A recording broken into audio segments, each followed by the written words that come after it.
It seems so easy when folks like ourselves talk about elk hunting setups, but in reality, it just ain't that easy, y'all. Every situation is so different, seemingly out of our control.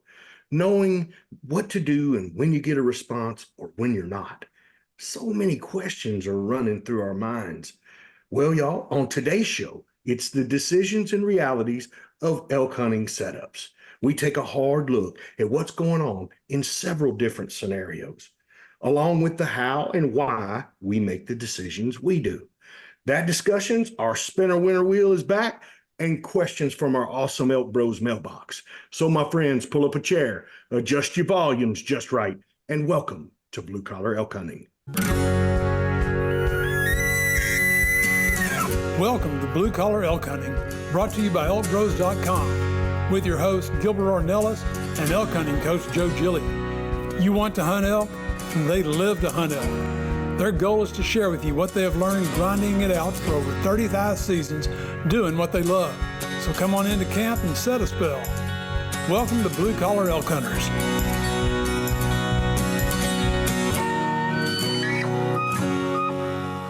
Hello there, everyone. If it's your first time with us, glad to have you. Hope you enjoy the show. And as always, for our Blue Collar Hunters following our show and grinding it out with us every week, welcome back to Elk Camp. I'm Gilbert Ornelas, the host of your show, coming to you from Spring, Texas, and joining me tonight, we've got a full house. The crew is here. We've got the Venezuelan Mafia in the house, Luis Gonzalez and Manano Graterón. We've got the legend from Cuesta, New Mexico, Mr. R.C. Knox is in the house. The ninja, Leroy Chavez from Cimarron, New Mexico. And that's right, WWJGD is in the house, ready to tee it up and hit it deep, fellas. Welcome back to Elk Camp. What's happening? How you doing, brothers? Hey, guys. Hey. We're all together again. I'm about to break a tear right here. I'm telling you. It's been a minute. It has been a minute, man. It has been a minute, yeah. I think we did one coming out in January, and then we had a bunch of individual stuff, and this is our first one together. And actually, man, look at these two. I mean, yeah, like I said something today, man, it's like we got our peanut butter and jelly back, right? We got the Mafia's in the house. Everybody spoke, and they got to be together. We had to come in to lower the average age of the group. all I know, man, he didn't say the intelligence. He did say the age. All I'm saying is, man, I mean, Manano's got. He's been. I'm gonna shave my beard next podcast. You dip that in white paint, man, or what? What's going on? Well, I did say age, didn't say appearance. Dabbling in some of that. So I was teasing earlier, man, because I was talking about he sent this video. He put this video on Instagram of him putting a swing through, man. And I gotta tell you, bro, man. You know, you ain't much for staying on a horse, but you can swing a club. Only dude I know that wants to fall off. Oh, man. Yeah, I used to play golf, and now I realize that Beto can hit the ball 360 freaking yards. With a putter? I can swing it, brother. Yeah, with a putter. You got to divide that by the division of Beto. So if he said 306, what does that really equate out to? The embellishment factor is kicking in hard on that one. Beto, you're gonna get medicine today. He's got that crooked smile where he thinks it's true, and he's disappointed that we're messing with it. He got already the Chinese eye flap. I'll be I can say that, man. That was 20 years ago, so I probably can't hit it maybe 310 now. I don't get the full turn like I used to. Hey, Manano, that sounds like an opportunity for a buck or two, man. I'm in. Man, that's challenge. Yeah, bring the clubs to camp. We can probably hit it 400 at 10,000, bro. You got to play this smart. You got to give him a number of it has to be within 3 tries. And then I want to see the Italian guy hitting the ball as well. Yeah, exactly. That would be funny. I have been on the golf course, and Chav, how long were we there before they kicked us off? Oh, probably 30 minutes, maybe. True story, dude. We know that we got a lot of stuff. We're coming out Yeah. the first time, and so let's start rocking right away, guys. Chav, you'll lead us here from the ElkBros mailbox, brother. Okay, our first letter comes from Jason Schultz in Salem, Connecticut. And he says, "What's up, bros? Got a scenario question for you. In an early season display scenario using the low gutturals, pants, and moans, raking, etc. The terrain is mostly open with some trees here and there.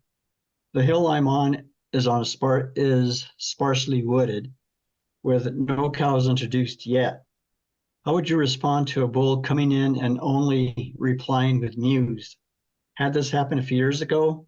The bull stopped on the backside of a hill out of sight and was just mewing to me, and I didn't know how to respond to this.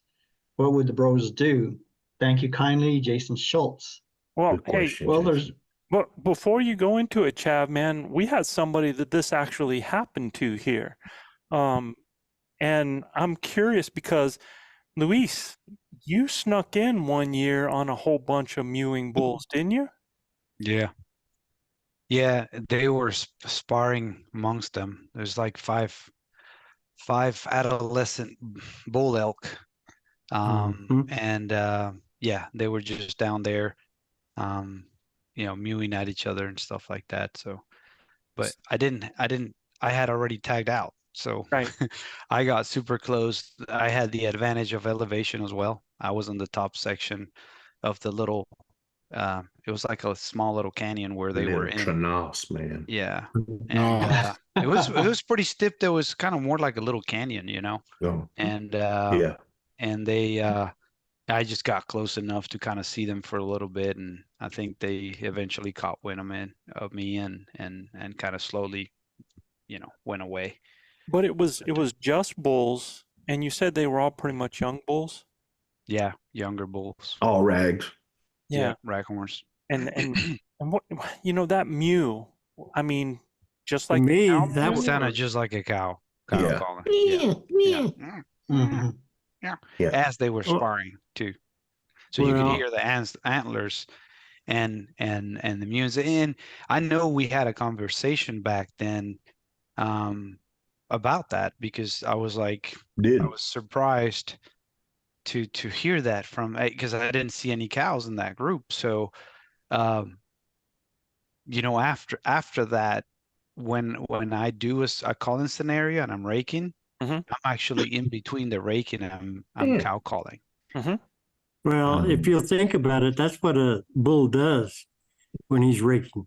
When he's raking the tree, he'll Mhm. take and he'll mew Mhm. a lot of times. Yeah. Mhm. So, but yeah, with regards to that scenario though, obviously there's a lot of unknowns for us, right? Wind being one, Mhm. you obviously want to be set up to where the wind is not an issue. Two, And where is he? yeah. Two, it seems like the terrain is not super favorable, so definitely got to try to get to the thickest portion of it and make Mhm. sure that, and this is probably one of the key items we're going to be discussing here point forward, is, we always want to be throwing calls. Behind you. Let him misinterpret where the calls are coming from. The last thing you want them is to peg you, because as we've discussed in the past, if they get close enough to where they think they're supposed to see you, that's where they'll hung up and scan. So, And it would probably vary if you have a partner calling for you or if you're by yourself. Because even in a sparsely wooded area, you can probably advance, get close, get a good while the partner is distracting from calling Yeah. from a different location. right. Get a little background behind you and have your partner steer him Yep. towards you. I guess he's got to introduce the cow though at that Yeah. point. Yeah, I was gonna say, if he's saying right there that the bull was replying only to the mews, so stick He's with that. taught, yeah, man. Yeah, It's working. yeah, The deal with you is now, if he's not, if he's coming in, I mean, how you know he's coming in if you don't see him? Yeah, If you don't have eyes on him, how you know he's coming in? Is he just getting closer with his sound, or, I yeah. mean, That's what it sounds like. without It's eyes on the bull, you don't really know if he's coming in or not. He just may sound like he's turning towards you, and or turning away from you, get further or closer sounding, or he may have intent. His intensity may go up, right? So one of the things that I've been in this situation with Chav. Mhm. We spotted a herd of bull. I say a herd, a small bachelor group of bulls that had some decent bulls in it, and then some rags. And there were what, Chav, 6, 7 bulls in that group? Yeah, about 7, I think. Yeah, 7 bulls in that group, and they were across a barrier. And we heard them and we saw them. They responded a couple of times to one of our cow calls and a light chuckle, and my chuckle sucked back then. But but at the end of the day, it was enough for them to, mew back and kind of. The only thing they would do, it was early season, so the only thing they would do was that was it. So Chav and I just kept marching up this little boundary, and we got right in their kitchen, man. I mean, literally, they walked within 15 feet of us. I mean, Oh yeah, real literally, close. Chav and I are hunkered down in front of this juniper or spruce, and we're looking up at each other like, oh my God. At any minute, these things are either going to jump on us or walk over the top of us, and they kind of get a little whiff of us, I think, every now and then, and they'd spook. Well, when they'd spook, I'd turn my bugle tube in the direction behind me, and I'd just lightly mew. Man, they couldn't handle that. They were like, what's up with that? And they would all come back, except for the elder bull. He would stay back, and he didn't really like it. He was high stepping, and he never barked. I figured he was going to bark, but he never did, And so he kind of got even accustomed to coming up to and we really wanted him to come because he was the bigger one. But at the time, we didn't really give a dang, man. If one of them would come across that barrier, then we'd have an opportunity. But I don't know. We called him back. We called him back 2 or 3 times because they get really close to us, and then they wouldn't like the scenario. They're not seeing the cow or or the other bull. They're not seeing him. And I mean, they would stare for minutes, man. Like just stand there and stare, and then look at one another like a calf looking at a new gate. It was comical. And the whole thing was we were totally exposed. We were just kneeling in front of some. We had a good background, and there was a couple of them that wanted to respond, but it seemed like being in a group. Somebody else in the group decided we're not going. And one of the 7 just walked away. He probably the smart one. Yeah.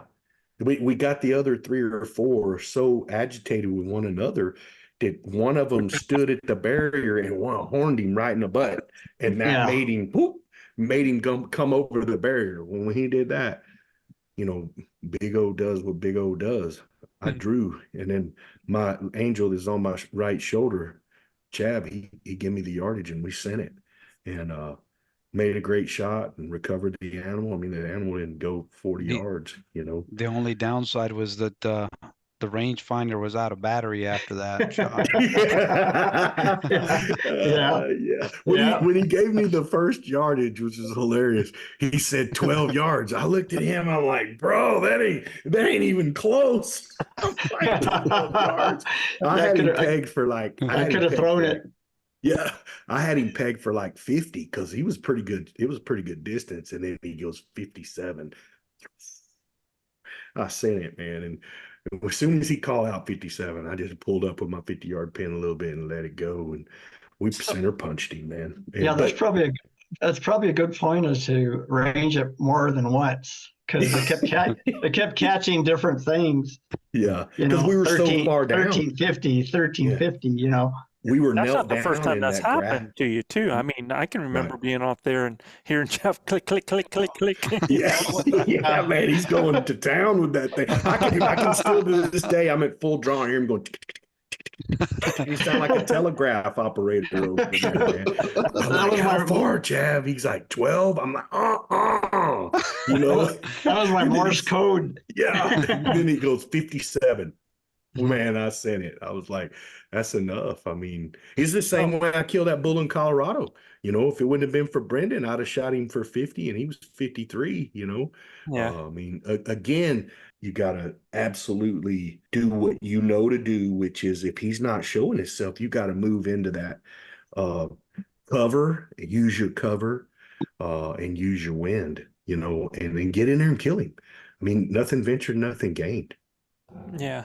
And it's tough because where you're at, you're talking about a sparsely wooded, you got open area, but you had a situation where Joe, you think he's hunting in Connecticut? No, that's where he's from. That's where Okay. he's from. But I'm just wondering where he's hunting, you know. I think it's Colorado, but And for our listeners that are out there listening to this, when you send your questions in, please give us a little bit of background on where you're hunting. That helps us a lot. yeah, well, and you know, the whole thing is just the area. You got a bull that's responding with low mews. He's not being aggressive. He's being buddy. That's what they're doing when they're like that. And he's doing that because he's hearing raking, he's hearing low sounds and stuff like that. So it's just like, hey man, it's just, you know, he might even be over there doing some type of raking. Yeah. But Joe, do you think a chuckle would have pulled him? You know, a little invite. Really, you know, it's tough because I think he tried everything that he was doing to get him to come out from there, and he didn't want to come out from there. Well, So, what about mimicking the mew? yeah, I think the hardest part is he's mewing, probably wanting you to show. I think you have to do what he's doing. I'd been mewing back. That's a good idea, Manano. Definitely been mewing, and I'd have probably tried actually going away from him to try to pull him. Yeah. I'd have tried going away as I'm mewing, even doing some raking and then mew and then keep going like that and sound like a bull that's going there, and then hopefully use the terrain to come back and possibly get a shot. So would you categorize that mewing as a alert call or not alert, but like confused? I'm confused. You know, you always are. No, he's looking for the herd, man. He's no. I'm saying the elk. I'm confused. Where are you at? Yeah, you know, That's what she said. you know, when they're doing that, man, that communication like that, and he's wanting me basically. He's saying, "I'm over here. Come on," you know. Where are you at? Yeah, and so I'm going to actually try to pull him further. If he's not moving, I'm actually going to leave the area or make him think I'm leaving the area and try to pull him across. And then, like I said, hopefully, you either got two choices: going at him and hoping you can make something, or going away from him and hoping that you can make something. Because it ain't working with you staying put, right? The only reason why I didn't suggest walking away is because of how sparsely the area is. So my concern he was on the there backside of a hill, so I don't think he's, you know. So he ain't seen. He went out of sight. Yeah, exactly. It just depends if, you know, whether the elk is in a spot where he can see you or not, right? Yeah, and what your wind is. You know, if he's on the back side of that hill, who knows what your wind's going to do when you get on the other side of it. You know, so you get on that wind sniffer the whole time you're trying to move on. Yeah. You know, there is one other choice too, is basically you could insist and do a regathering mew with that guy, man. Yep. And you know, and the chuckle's an invite too. I mean, it's worked for me a couple of times. But I'm gonna tell him to do something. I'm gonna tell him to come to me, and I might use that regathering just to tell him, you know, come on over here, right, and be insistent, like a lead cow would do. Yeah, absolutely. Regathering me. Yeah. Come on over here. Now, he could care less, but if he's a young bull and he's used to being ordered around, you know, from when he was younger, that might have something that could work on there. So hopefully that helps you out, boss, man. Let's go to the second one. Yeah, next up is from Cody, and forgive me if I mispronounce, Epley? Yeah, I think that's Looks Epley. good to me. Yeah, Hillsboro, Illinois. So first off, he says, I want to say how much I love the podcast and the connection and camaraderie you guys have as a group. I really enjoy the shout out and fun facts about the places people listen from. So here's mine. I live in Hillsboro, Illinois, a town of around 5,800 people in south central Illinois. Hillsboro has a lot of soybean and corn farming, and coal mining started here in 1888 through 1941. A new mine was built in 2008 and is operational to this day. Probably the most famous person to come out of Hillsboro is 9-time UFC welterweight champion Yeah, Matt Matt Hughes. The man. Matt Yeah. Hughes is arguably one of the greatest mixed martial arts artists of all time and one of the very best wrestlers to ever come out of the state of Illinois. That's Yeah. awesome. Matt Hughes then- is an incredible story. And then he goes into the scenario here, and he says, my one question I haven't really heard you talk about, when you are set up in the flying V or have a hunter in front of you and you're the one calling, what are some of the do's and don'ts while you are calling? Great question, man. I Yeah. think we have talked about it a little bit, but Yeah. Broad. Yep. you don't go through 200 and some episodes and not hit the flying V, but Yeah, no doubt. Yeah. but you guys Yeah, have I think done the flying he's V. honing in more specifically from the caller standpoint, I guess. You know, what are the things as a caller that you don't want to do and things that you should definitely do, right? As a caller, you don't want to call to the elk. You want to project your call behind you to pull the elk to the hunter. So you don't want to project your call at the bull. Yeah. And you have to keep an eye on your shooters in order to communicate and to Yes. indicate whether to call or bugle or something. And if you have Joe with you, he's just going to tell you to run down there and kill one of them Right. big suckers. And Right? as a shooter, I can tell you that You just do it. yeah, and as a shooter, I can tell you that I won't respect that rule. And it's tough because you kind of have to position yourself, and it's tough because a lot of this can be dynamic, but you kind of have to position yourself in a way to where you're going to try to have the big picture. So you've got an animal potentially coming in. You got to know where the hunter is at. You got to understand, like, pay really close attention on the volume and the proximity of the animal with respect to the hunter that you're trying to bring that bull by. Now, I can tell you one of the don'ts, and that was a lesson hard learned. Manano and I were at the top of this ridge a few years back, and man, we were just eating lunch at the top of this ridge, and all of a sudden Manano heard something, and he's like, "Hey, man, I was actually testing different diaphragms," and so while I was testing different diaphragms, Manano was like, "Hey, did you hear that?" And I was like, "No, I didn't hear anything." Which, by the way, Luis, that bull knew.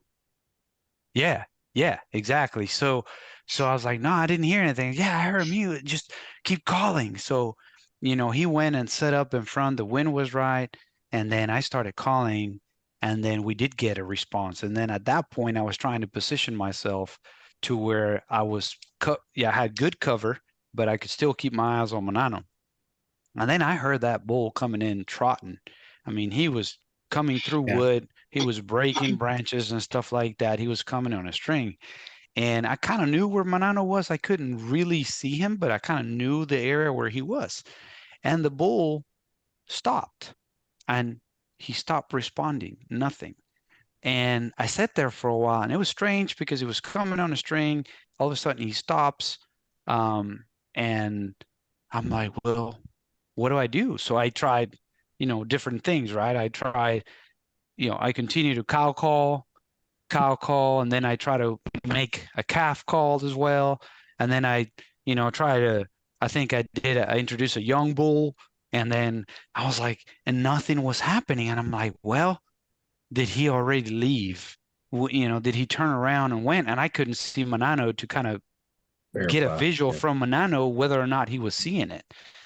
And man, the moment I stepped out from that cover, that bull saw me, turn around, and took off like there was no tomorrow. So here's the great thing about this, man, Yeah. is that everything that you're talking about and the reasons for why you did that and what happened in there is big part of what we're talking about tonight. Yes, sir. As far as that. And, positioning as that person in the back and being patient and then being able to visualize. And there's so much to that, man. And you ended up in a situation where you went to look, the bull was right there, right? Joe's had it happen to him. RC's had it happen to him. Mhm. We've all run out of patience, and the bull didn't.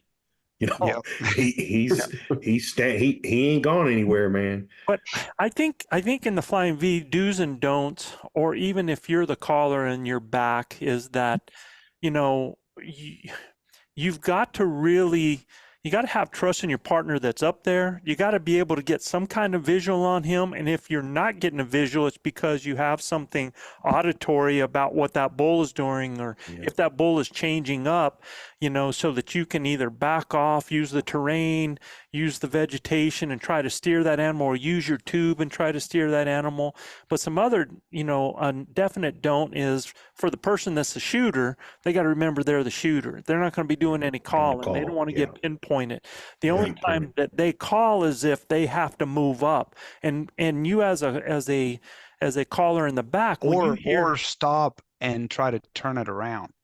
Yeah, At absolutely. last resource, which happened to me in Canada, but we can talk about that later. Yeah, I mean, if you think things are getting ready to go out of your life and you're not able to communicate with your partner and they're not reading it, sometimes you got to do things just to try to make it happen. But as a general rule, if you're the shooter, that's your role, and you got to let them do that. But you gotta be smart. You're gonna still have that call. You got to be able to call, because you might have to stop them, And if you're going to move up, you're going to give those 3 cow calls. And what happens is this: you give 3 cow calls, you're telling the caller, I'm moving. Cow caller knows you're moving, and now where you called from is no longer where you're going to be. You're moving up. So if a bull's coming into that, if he's moving up, he's not going to peg you anymore because you are making a move, right? Yeah. So, and one thing that I feel like here's the big mistake I think callers do, is callers and the shooter want to be secure, and they most of the time make themselves into one person instead of too close. The advantage of 2. And what I have to do is, as the caller, I let my shooter determine his hunt, when he's going to move up, what he's doing, where his setup's going to be, and I'm staying back where now I'm in position where I can see where he's at, and then I can utilize my position to, as we're going up, maybe give some calls. If I see something and I give a couple of cow calls, if I, and we've designated that, he knows I see the bull. He needs to get down and get ready, because maybe he didn't see the bull and I was at a different angle. So there's things that you guys can do as that, but I have to have trust in him and let him move up and me keep my space so I can still pull an animal by him. Right. Yeah, and sometimes it's super difficult. 1, because it's thick. 2, because of terrain, right? I mean, your shooter may be on the other side of a little hill to where you can't, hardly see him. Yep. So, it's not easy. This bull right here above me here, my first bull I ever killed in my life. We didn't even have eyes. He's all blurred out. I know. We didn't even have eyes on that bull. And the bull made some sounds, and Joe looked at me like, let's go. I know where he's going. I'm like, you do?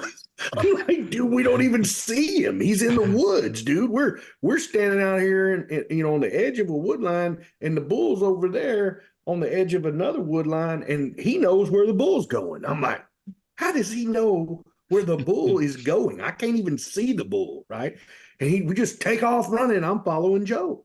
He goes, the bull's going right down here. He's going to head to water. I'm like, what? So I'm okay, man. I followed Joe, right?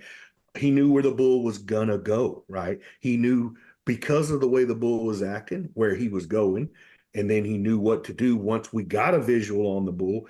He knew to keep having him coming that way, and it was a slam dunk. But had Joe had not made that decision, the bull would have got the wind on us, and we'd have never been able to harvest him. You know. Yeah. So again, a lot of it has to do, with you understanding what the shooter's capable of and your terrain, and then what how the bull's gonna react. And we had him fired up, man. I mean, Joe had him going absolutely nuts. Yeah. I just think, man, if you're going to be a team, work on your communication aspect of it. Have some signals part of that. Have some ground rules that you guys understand.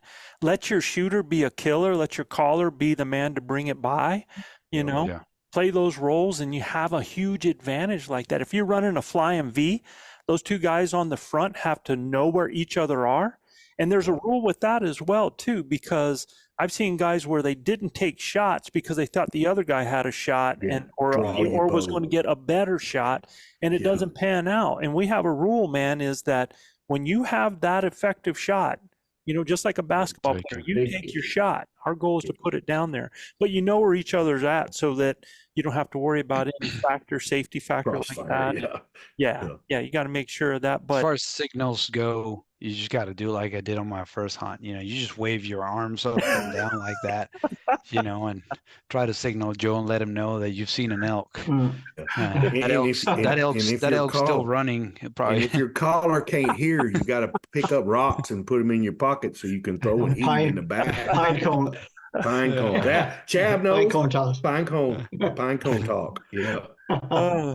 Good stuff, man. Good stuff. Really good question. So, Cody, that's a great question. And Cody, if we didn't hit it and you have a follow up, send it to us, man, and we'll try to hit it the next time, guys. So, guys, I want to say something real quick in the middle of the podcast. We don't do this enough, but we're going to start doing it on every episode. Y'all have got to get to our social media page and check out what Joe has been putting out. It's such unbelievable nuggets about just about what we're talking about. Stop and scan spots, locations, setups, all of that stuff. You got to get to our Instagram page. He is and our shorts on YouTube. He's been blowing it up. It's been phenomenal. I promise you, I won't let y'all down. I'll keep reminding y'all to check us out. Follow us. We'd love to, we'd love some feedback on all of our Instagram posts and all of our YouTube shorts, man. Y'all go rate and subscribe and review all of that stuff, man. But all of this stuff that's what we're doing tonight is leading into that content that's been out there on social media. So Joe's been killing it. We appreciate it, brother. Guys, well, you know what time it is. It's time for the ElkBros shout out. If you're new to the show, it is just a shout out to our listeners. The biggest cities here with the most listeners topping our charts this week, Joe. Yeah. And get this. Hey, it's back, and we've got to give somebody something. We haven't done this in a while, and this is going to be a special giveaway tonight. And I tell you, we've got some reviews that have come in. It hadn't been a whole bunch of them. I think everybody's like, well, man, are they doing this anymore? What's going on? But look, y'all, we got the spin a winner wheel back right now. And I'm going to show you what that booger is right there. This is it right here. Everybody can see it. What we do with this is, if you wonder what this is about, for those folks, any of you that leave us a review on Apple Podcasts or give us a comment on our YouTube channel, and you've got to include your name and where you're from, we're placing your names in our ElkBros Spin a Winner wheel. And we are going to spin for a winner, and get this. We usually give away a Wapiti River and a signature ElkBros diaphragm call, but the lucky winner tonight is going to receive an ElkBros soloist, and they're going to get our newest, and I'll show it to you once we get this one. I'll show you what it is, but our newest call, the Juice. All right. That is so cool, Joe. So Here we go. It's worth the squeeze. Worth the fellas. squeeze. Absolutely. Let's get this winner kicked out. Oh man, you got the drum roll in it, Joe. I dig it. Oh, does it? Does it? Come on. Perky. Oh, Paul Perky of Paul Loveland, Perky. Colorado, in Meeker, Colorado. Oh, Paul, congratulations. But what I'm going to do here, man, is we got somebody that's popping in on us, and I'm not too sure if you got to be careful about people like this guy, man, because they have a habit of sneaking up on you, man. And this Oh, the one and Sneaking only. in a boys. Oh, I'm so man. happy to see you with clothes on. Check it out. Hey, man, I'm so glad you're wearing clothes, bro. That's all I'm Hey, saying. dude, I man. can We got take the this Burnett stuff off, badass dude. in the No, house. please. Cole Wilks is Oh, in the house.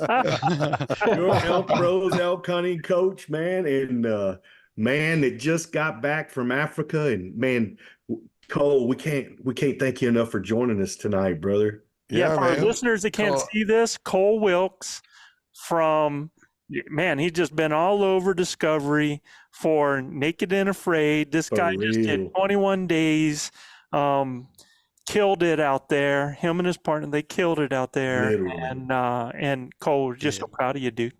Yeah, Me too, man. man. I texted you after I saw the show, man. I think you took names, kicked butt, man. You just it was an awesome Pretty show. awesome. Pretty freaking impressive, everything that went on over there. And me and my family, we normally watch the show, so we were super surprised when it was announced that you were going. Yeah. And That's right.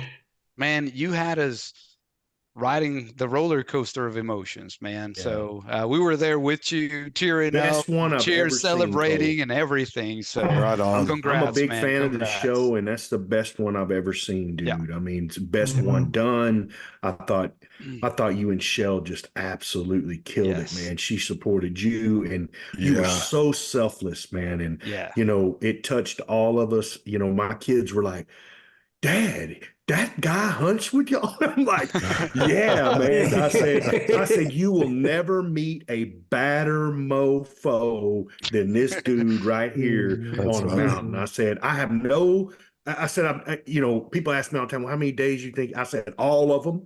However many they gave him, he was going to do all of them." Yeah. Yeah. But we were so proud of you, man, and Yeah. I know it was something fun for you guys too. But give us a little background on how you even got involved in that, brother. Oh man, it started. Shoot, I guess it's been like 4 years now. Whenever I first ever applied for a loan, Right. and the History Channel turned me down for season 7 of Alone, and I just kept doing the YouTube thing because I had a few fans that were kind of following along, and one thing led to another, and somebody asked if I wanted them to share my info with the Discovery Channel they were casting, and I said, yeah, sure, I don't care, and it just What was that like with Casey Lou asking, "Hey, Mama, this is this is something I want to do. Tell me how that candid conversation went." I mean, it was all right because I mean she trusted me, Yeah. and it's a totally different situation whenever you're out there trying to fend for Survive. yourself, and you're stripped of everything. Right. It's not something that you go out there thinking you're going to be all frisky and all that. Hey, brother. So everybody here wants to congratulate you on your first kill in Africa too, and Yeah. And on the eland. It's phenomenal meat. You and I both have been over there and eaten the food, but I want to know, man, Cayuga? how do what? Was it a Cayuga, Broadhead? Yeah, he probably can't say. But I it can sure say as what. heck looked like a Cayuga. At the end of the day, I wanted to know, how far did that eland actually go, and how far did y'all have to really get after her, man? Can you divulge any of that? I can tell you she went a long way. Really? I can't really divulge like how far she went or anything. Gotcha. But she did go a pretty long ways. We found her like the day after that I'd shot her. So Gotcha. she made it a pretty good distance. But lucky for me, it was it literally was the birds that gave her away. You Wow. could see the birds from probably a mile away. Yeah, you could see them in the shot that they Yeah. show you. Were like, all these birds, elk hunting, the birds give it away a lot of times, which Yep. Luis killed a bull Did a few years me, back, yeah. and the birds showed us where that bull was after, I don't know, how long was it, Luis? that we Like had 8 it? hours. Yeah. 8 And I mean, hours.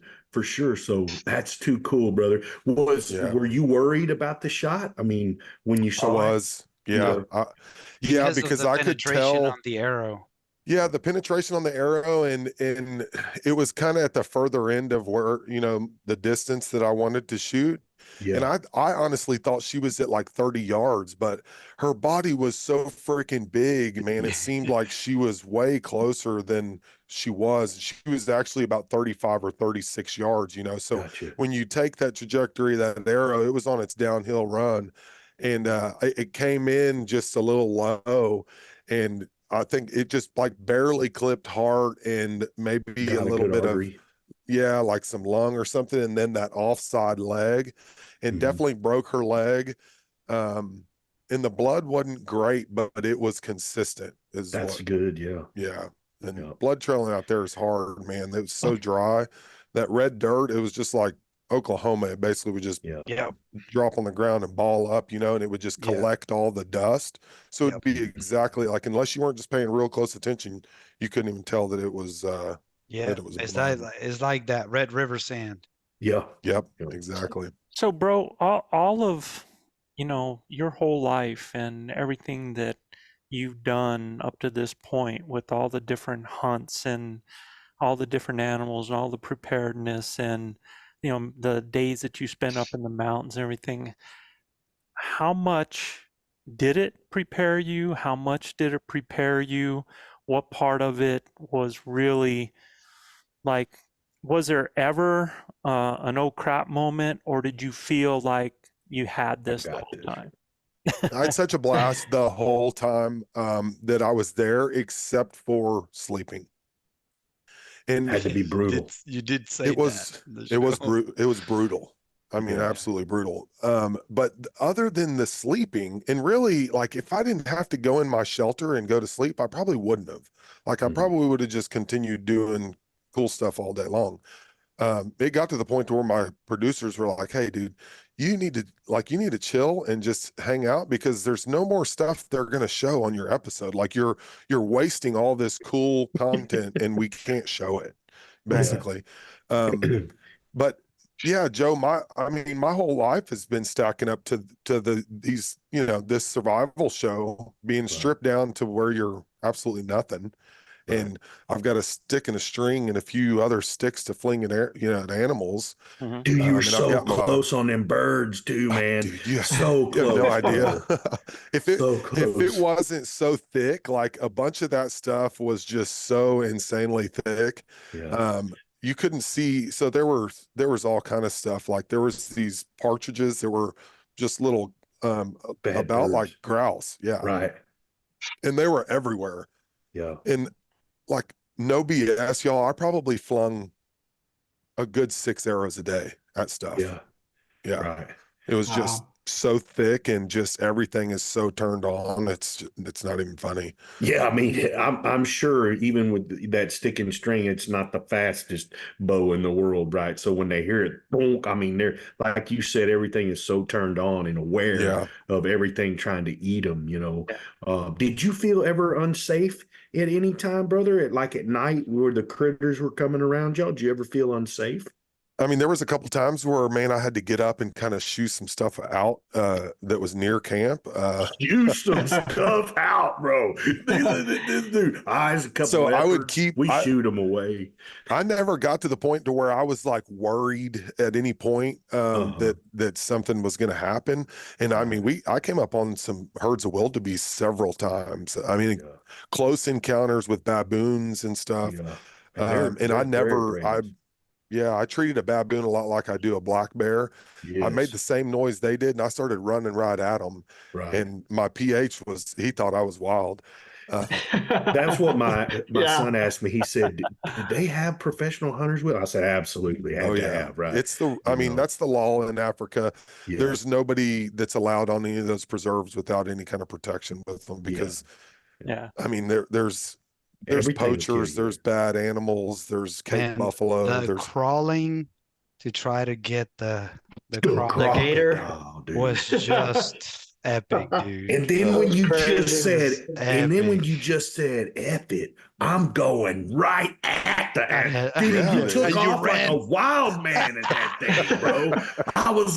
I jumped up and said, "That's my boy right Yeah. there. Yeah, That's dude. what I'm talking about." Yeah, that's You when- know, that's- I was, that's- my that's when son you was get- like, "Dude, he that's when went you get straight hungry. aping in that thing." That's when you get No, hungry. No, dude. Whenever I went after that, we had plenty to eat. It was all about good TV at that point, brother. It was all Oh, good TV. so good, dude. Yeah, Wow. I continue. Hey, Great TV. Go ahead, Chav. Did your feet take a beating? Oh, yes, sir. Yeah, my feet took a pretty good beating, but I say that like they never affected me. They Wow. took a beating, but I was prepared for it. So I had been shooting my longbow and just I shot probably 100 arrows a day, and I walked on my granite gravel driveway, and pretty much Oh. anywhere that I went, I pretty much went barefoot, unless I thought somebody was gonna Straight caveman. really, unless my wife thought I was Wow. gonna be called a heathen. Other than that, We don't I'd walk be far from barefooted that. pretty much the whole time, man. We don't walk far Wow. from that description, Yeah, do we, brother? No, I'll post a picture on my Instagram of what my feet look like. I think whenever I got back, a matter of fact, whenever I came back through the airport in Africa, London, everything, I went barefooted the whole way back. So That's people Wow. were looking at me like, "Look at this dude, man." oh, that's but, too cool, man. yeah, I probably had a couple hundred thorns embedded Yeah. in the calluses of my feet that I didn't even realize were really there until I got home, and Yeah. yeah, They it was started working crazy. their way out. Yeah, Wow. I basically soaked in the lake and then just scraped it with the backside of my knife. Yeah. Yeah. And I know Joe will cut me, but I'm really glad they didn't put you with another man. Oh yeah, me too. Yeah, That's Shell funny. was amazing, man. She was really an Her- awesome, Soft to the earth awesome looking partner. lady, man. Yeah, Soft to the earth her looking lady. mental and- frame was spotless. spotless. Yeah, Yep. I thought the she leadership had was me both- in several low places. Like, thank goodness that woman was there, because there was a couple times where I was like, "I'm about over this, Shell," and she's like, "No, you're Yeah. fine." Yeah. Yeah. You know? Yeah, you could she's tell, pretty man, that y'all personal. complimented each other well. Yeah. Good team. Where you needed reassurance, she was there. Same thing with you. I don't think she ever showed any lack of confidence in your prowess, right? I mean, she Yeah. knew that you were going to be the breadwinner, and then, of course, y'all knew y'all were going to make it to extraction when y'all got that eland. I mean, hell, y'all could have lasted probably another 21 days, right? Dude, I knew this.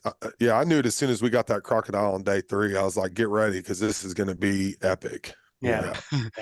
Yeah, but I mean the work that came after that Yeah. land. Yeah, I can't imagine, man. with a Because hatchet. it's you like know? you don't have anything out there. I mean, because I was telling my girls, I was like, look, it looks Got the- simple. Yeah, they killed an animal and now they got meat. Well, look, I said, look at all the setup that they had to do over the fire. Look at all the little sticks, all the Oh, things yeah. that they had to tie, everything that they Yeah. had to do to smoke the meat right. And you got to to remember, hang it, other to critters prepare- want that food too. Hell Dang yeah. right they did. Yeah. You Yeah, dang them right baboons they are did. their baboons are thieves, bro. They'll come in Everything there and is. rob you Those- blind. Those hyenas will pull you right out of your shelter. Yeah. Yeah. They don't joke around. And we had hyenas close. I found several dens of hyenas. Yeah, it's crazy. Wow. I can't remember. There's something else that I was going to say. Yeah, the bow hunting opportunities were just endless, and I could walk for. I would guess I probably had about 6,000 acres all to myself. Wow. Wow.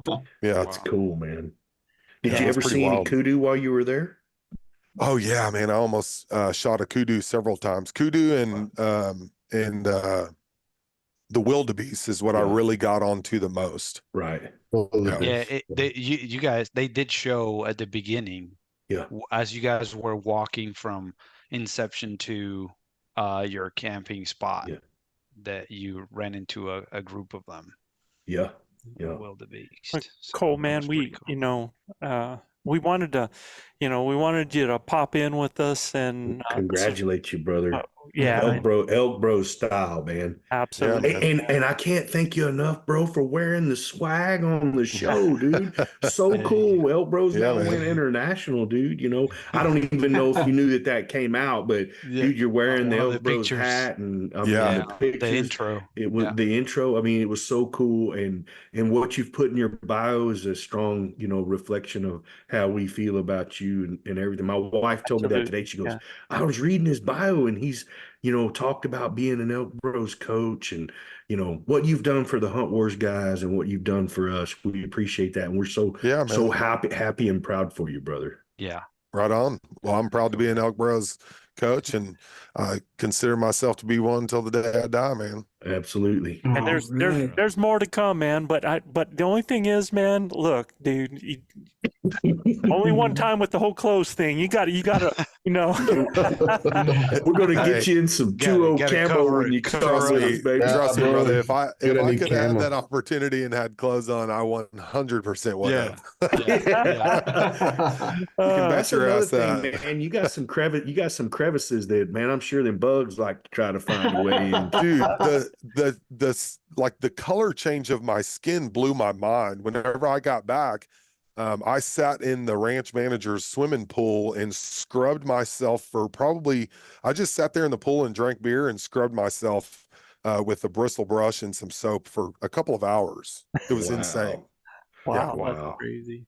Yeah, Gets in your- super crazy. Gets in your pores. I know you're not going to be able to stay, Cole, but can you do us a favor and make sure you tell everybody that, where they can see this, how they can see it, if they, where they can find Cole Wilks Hunter, and all of that information. Yep. So obviously the Naked and Afraid, you can go find me there. It's season 17. It just released this, I guess it's been a week and a half ago. Season 17, episode 1, we got the season premiere. So anything you click on right now that says Naked and Afraid, it's gonna have my face and my partner's face all over it right now. So anything on Discovery Channel that says and on Max, HBO Max, Animal Planet, I mean it's freaking everywhere. It's insane. And then my personal stuff is Cole Wilks Hunter on Instagram, and then Flatlander on YouTube, so where you can find me there. Awesome. And soon to be, so I can announce this now. Joel and we are officially, I don't know if you guys can tell, but I've got a legit kind of setup now. Where we Yeah, got a good man, dude, I microphone heard and shit about going. that. Let us know what's coming, babe. I was So, going to say you stepped up. Yeah, man, I've got a full gig here. It's full on the whole studio. So Awesome. In the Bush podcast with Cole and Joel. Those we haven't nailed down. We do have like 4 or 5 episodes. We're actually recording with Nicole Apelian, Dr. Nicole Apelian on Friday. And then we have some other guests scheduled. So it's that'll be popping off here real quick. So we're super excited about that. Congratulations, man. Yeah, man. Awesome. Congratulations. Learnhuntharvest.com. I mean, it's just Google Cole Wilks and stuff pops up everywhere right now. Hey, It's dude, crazy. thank you so much. Congratulations Yeah. from your pros, man. Yeah. And Hey, y'all pray for me because I'm hoping to draw a New Mexico tag this year. Yeah, man. Hey, man, you do the same for us. Yeah, I will, the dude. same. Yeah. It's We'll- mutual. we'll be talking more about New Mexico, dude. All right. Right on, man. All right, man. Thank See you, you bro. guys. Thank you, Cole. Peace, bro. Congrats, brother. Bro. Proud of you, man. All right. Yeah, thank y'all so much. You're welcome, brother.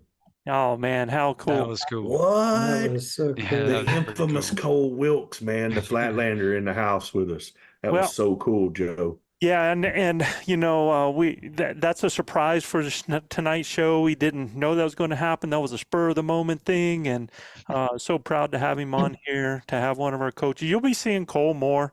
Cole Oh, comes yeah. back. He'll join us every now and then on the show. So that's really cool. But one thing we're going to do, man, is because we did take that detour, we're actually Yeah. going to save this week's shout outs for our next show.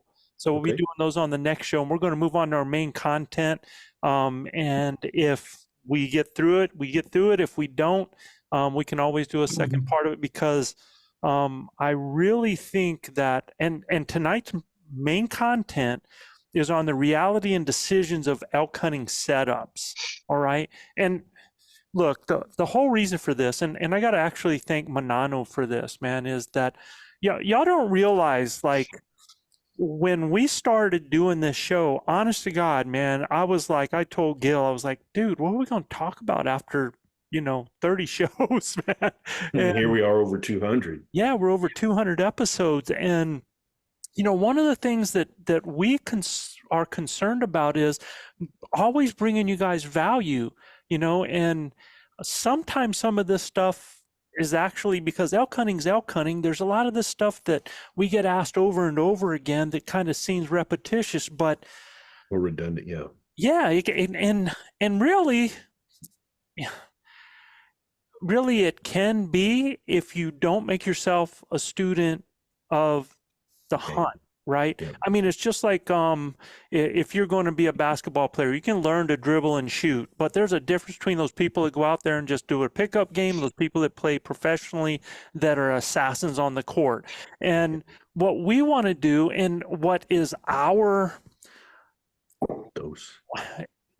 that we have to do, that is something that we need to do for you, is, as coaches, there are a lot of you that don't have the same perspectives on what we see, how we live, where we are, and all of us learn in different ways. And I know for a fact, after coaching guys, after we've had people on our coach hunts, when they get in and they get in an actual situation, that there's a lot of gaps in that knowledge, because they don't know how to relate, or we didn't, we related it the way we see it, the way we perceive it.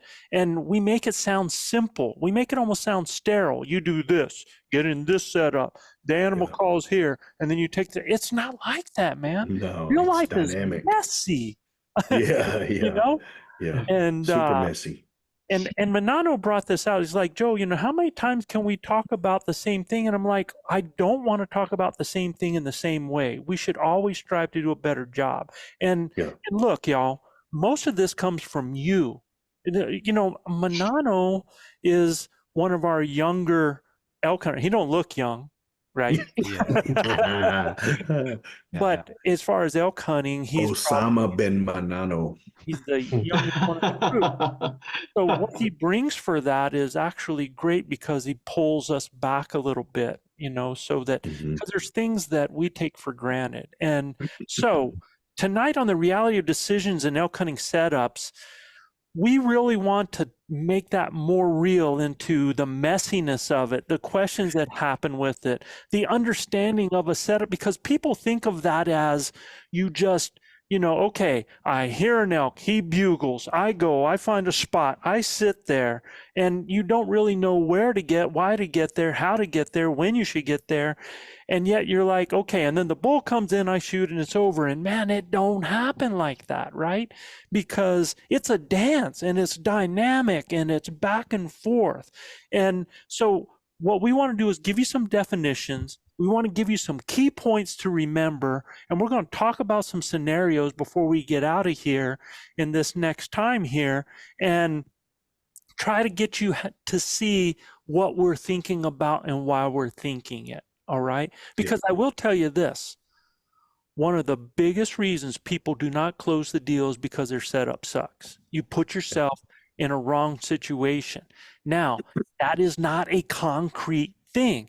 And that's what you got to understand. Your setup can suck because you do get in one spot and you do stay there, and it's not the right place to be, and you need to move to get an advantage.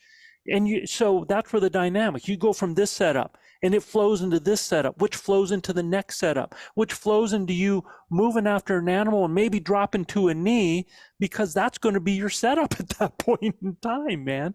You know, Yep. you don't always get the perfect setup, right? No, The one thing that has to be perfect is your wind. If it's not, you're it's out of over. luck. All right.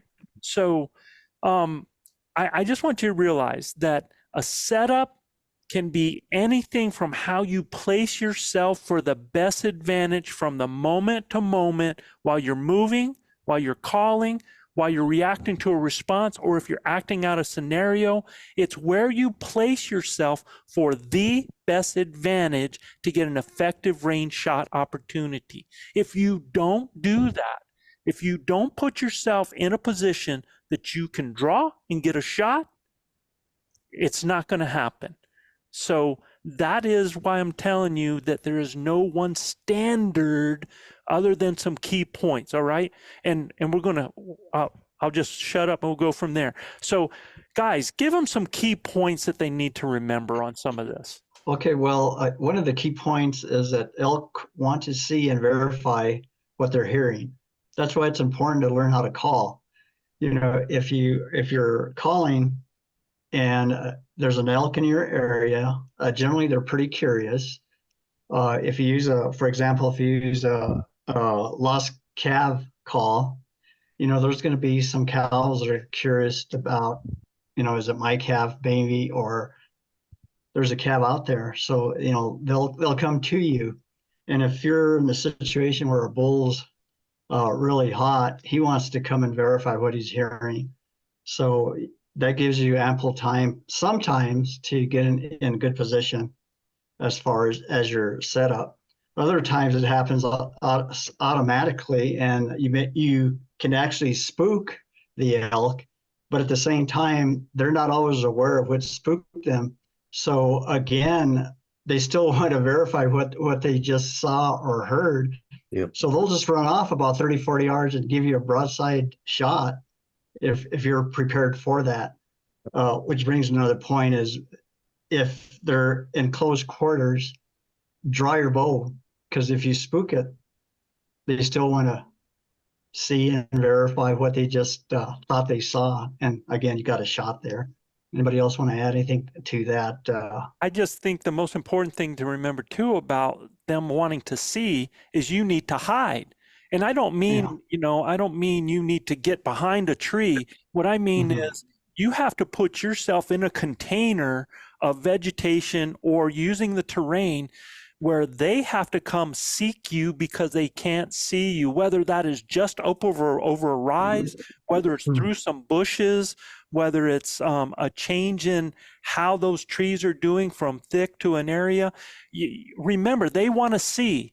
So if they want to see, put yourself in a situation where they got to come to you to see you, not where they can be 100 yards out and be able to see you, right?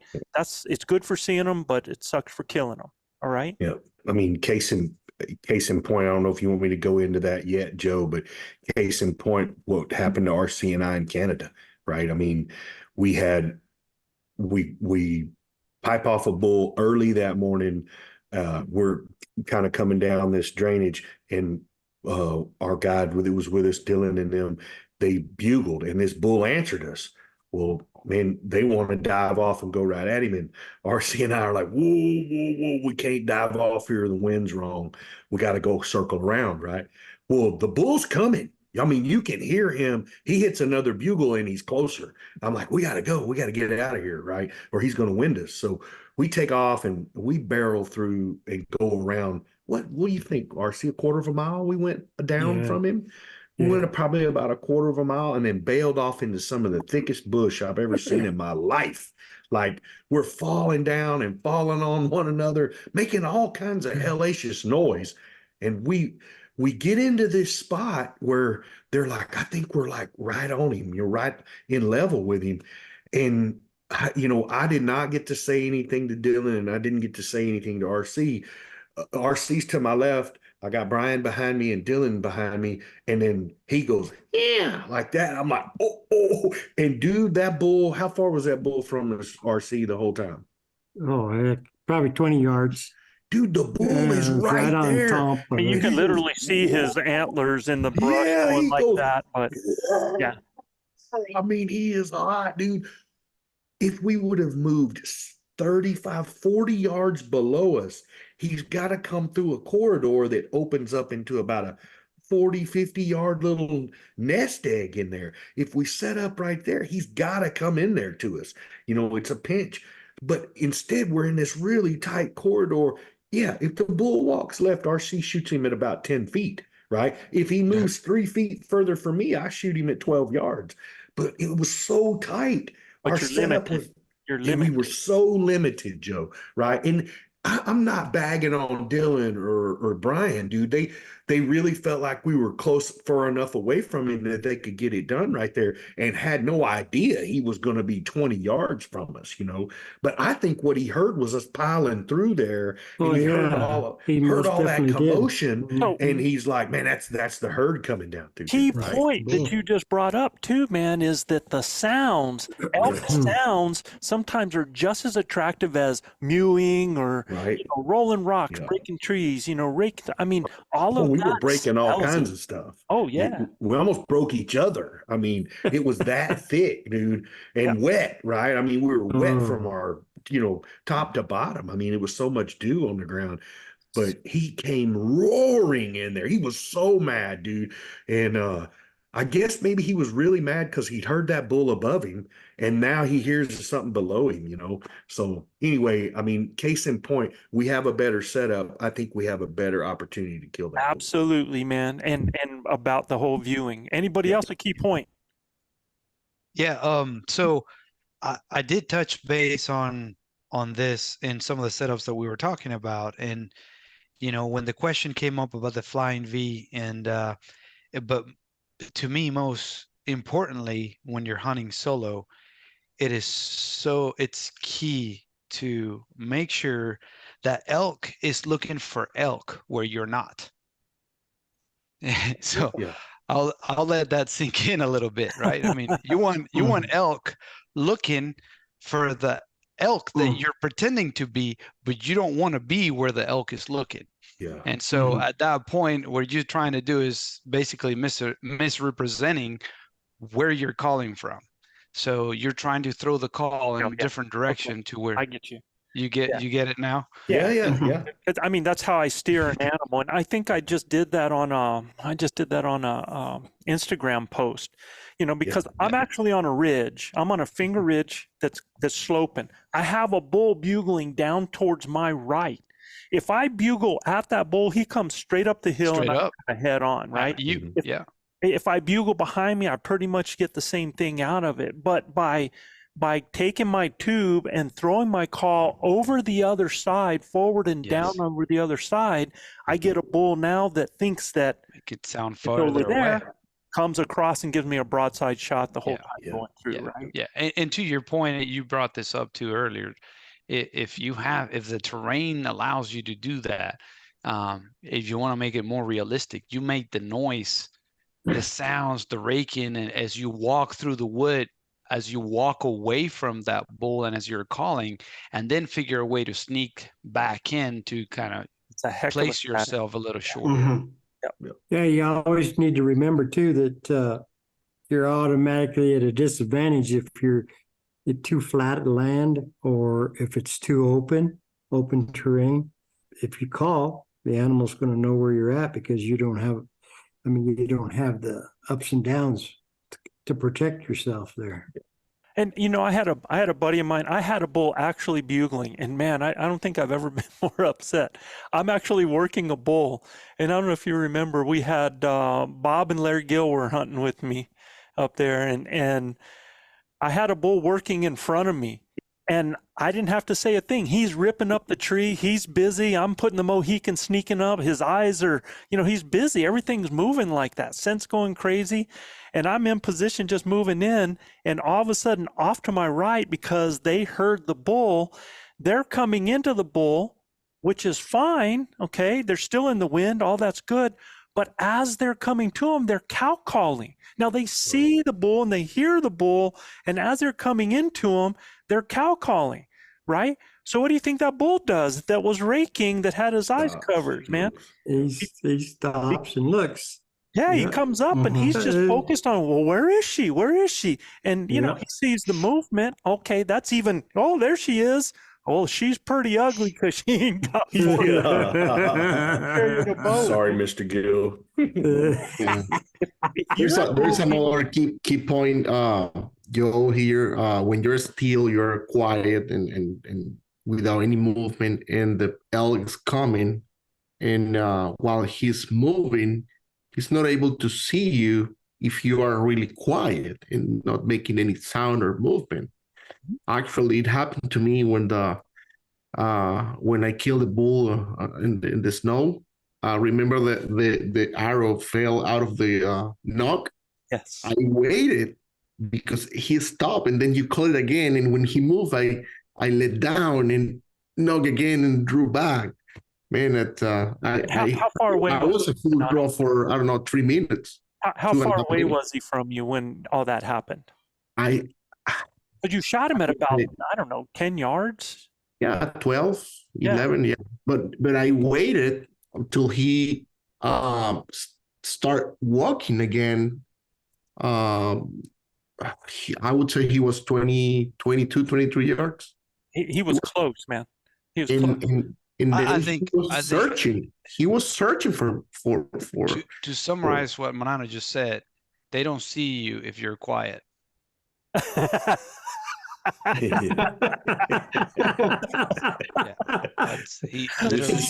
can see your breath. You know, they can see your breath. Yeah. You make all the movements you want as long as you want. They can't hear you if you move. See, they see your lips moving. Yeah. Yeah. You are going to hell. We know. No, and Manano's right. You can get away with some movement as long as they're moving, you know. Yeah, exactly. It's when they're not moving, you gotta be still. Yes. You gotta be still, and you gotta be. I've hunted these critters for quite a few years now, and I have fooled their eyes. Their eyes are foolable. Their nose is never foolable. They have 360 degrees vision. So they can see. But when they are moving, and especially in your situation, what helped you out, Manano, was there was trees every couple of yards. Yeah. So as he's moving, everything is moving around him. That's right. Right. It's just like your car driving down the road. It's hard to spot somebody on the side of the road, right? They have an innate ability, though, Joe, to pick up movement when they're still. Like, absolutely. I mean, anything that moves, a blink of an eye. I mean, it really anything that moves, and they pick it up so well when they're stationary. And even from long distance. Yes. They can see long movement at that long distance. Yeah. Right. Yeah, absolutely. But they'll look right over you in short distance, and they're walking. You can get away with quite a bit of movement. You can even get away with movement when they see you, if there's other elk around. I mean, I've actually walked amongst a herd, you know, where my legs were showing, but it's kind of like that, what's the movie with Robert Redford that we, that Jeremiah Johnson. Yeah, he told him, you know, man, he's going to see my legs. And he's like, you know, elk can't count legs. So elk don't know how many legs a horse got. When they see that movement, there's other out around there. They don't know you from another animal unless they see your full figure or something like that. So, yeah. And I think another important point to remember, y'all, is setups, like I mentioned before, are a dance. Sometimes they're slow, sometimes they're fast, sometimes you got to get into one, sometimes you can move along, but every setup can change in an instant. Understand that you're not locked into it. It's kind of like how people say that, you know, when you play Texas Hold'em, don't love your hand too much, man, because don't fall in love with a good hand. Don't fall in love with a good hand, man. Don't fall in love with a great setup, because it could put you in a place where you're not going to get a shot. If that critter's coming and he's working 3/4 on the hill down below you on the other side and you're over here, you got to make a move to get over there, get to his level. You got to make a move to get someplace and follow that wind so that you have the shooting lanes to be able to get there or pull him through it. But like they said, it's better to have them come to you than you go to it. There's sometimes you got to do that other one but it Yeah. just depends on thickness of the terrain, the vegetation, and things like that. Yeah, and Chav touched on this briefly, Joe. Man, but this is something that everybody needs to key on and understand that elk in your setup, even if it goes awry a little bit, elk have a fatal flaw, right? They all do. And if you can get the bull, even if he boogers, you moved, he boogers, right? He doesn't really understand. If he doesn't smell you, he doesn't know what that was, right? So if you cow call to him or bark at me, anything but startle him, right? If you cow call to him, he's going to be like, oh, what was that? They will stop and turn broadside 99.9% of the time. And Yes. generally within 20 yards of where they Yeah, man. So- I mean, in Colorado, we had the same thing happen. Bull blows out in front of us 22 yards, and then, he's aggravated. We've been making noise around him for a good minute and a half, 2 minutes, and he just can't stand it anymore. He figures out that we're not probably something that he should stand next to, and he takes off running around this big wallow, and he comes out there, and I just kept cow calling him. Yeah, yeah, yeah. And man, he stops at 53 yards. He stops and he stands there as pretty as you please. Broadside. Broadside It's- as he could be. And we sent it and put him down, It's happened to me in New Mexico, in Yep. Colorado, and 3 times in Canada. and most of the time when they do stop, they're going to stop in great line of sight because they want to see Mhm. what did it, and they turn broadside, giving Exactly. you the shot. So Yep. draw back, stay focused, and look, I'm telling you guys that are pin shooters, man, Yep. that are using rangefinders, make sure that you get out there and 35 yards in, 40 yards in, 30 yards in, whatever you're comfortable, so that you can see it, know it, and pop it, because you're not going to get that chance to pull out a rangefinder, man. You got to be ready, right? Yeah, I mean that bull blows up on me in RC, and I stop him at probably 22 yards, but he's in such thick cover. All I could see was his head and his neck. If I got a rifle, I shoot him right behind the ear. But at the end of the day, there's no way I can thread an arrow through there. He's just in too much thick cover. But he stopped to look at us, even when he didn't like the setup. And when he took off, I freaked all them Canadians out, and I tore out after him like I was going to run him down, and they were like, "Where are you going?" I'm like, "I'm going to kill that bull. He has no clue who we are or what we are. Right? He has no clue. And if I can get him stopped within 60 yards, we're going to kill him." Okay, so let's do this. Real quick, Yeah, Luis. before we move on to the next phase of the podcast, with that fatal flaw, the best way to make advantage of it and how you can practice for that, if you count on that fatal flaw, use it to your benefit and practice it, meaning after you take a shot, practicing in your backyard, make yourself familiar with cow calling after you make the shot, right? And knock another arrow, draw again, cow call as you draw, and shoot again. This is speaking from experience. I've killed 3 bulls that way. Yeah. And 2 of those 3 bulls, I missed the first shot. Mhm. And Yeah. missing one completely missed, he spooked, stopped him, shot him, died. And the other one, I actually grazed him at the top of the back, spooked, stopped him, shot him again, call him back, shot him again, and died. True story.